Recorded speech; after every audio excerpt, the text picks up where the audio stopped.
ትላንትና ሙሴ ሰለሞን ስለነዚህ ሰውነት ላይ ስለሚቀበሩ ማይክሮቺፕሶች ቪዲዮ ሰርቶ ነበርና ስለሱ አንዳንድ ነገር ልበላችሁ።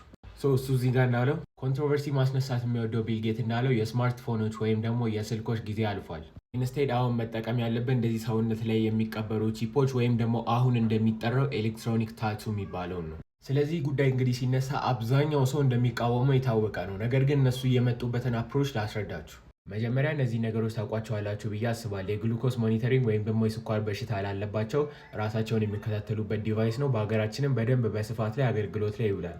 እነሱ የሚሉት እነዚህም በአመት አንዴ ክንዳችሁ ላይ ትሰራላችሁ። ከዛም በኋላ የጤናችሁን ኢንፎርሜሽን በሙሉ ካጣራ በኋላ ለዶክተራችሁ ይልካል ነው የሚሉት።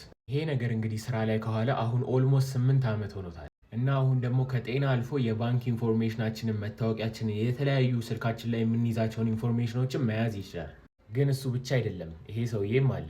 እሱ ደግሞ የሚለጠፍም ኢንጀክት የሚደረግም አይደለም፣ አይምሯችን ውስጥ የሚቀበር ነው። በተጨማሪም ደግሞ እነዚህ ነገሮች ባትሪ አያልቅባቸውም፣ የሚጠቀሙት የሰውነታችንን ሙቀት ነው። ሁለቱም እየመጡበት ያለው አፕሮች ተመሳሳይ ነው፣ ጤና። ይሄኛው የጤንነታችሁን ሁኔታ አጣርቶ ለዶክተራችሁ ይልካል። ይሄኛው ደግሞ ሰውነታቸው ፓራላይዝ የሆኑ ሰውነታቸውን ሳያንቀሳቅሱ በአይምሯቸው ነገሮችን እንዲያዙ ያደርጋቸዋል። አሁን ላይ ግን በደንብ አድቫንስ እያደረጉበት ያለው ዓላማ አይደንቲፊኬሽን፣ ሞኒተሪንግ፣ ፔይመንት እና ጂፒኤስ ነው።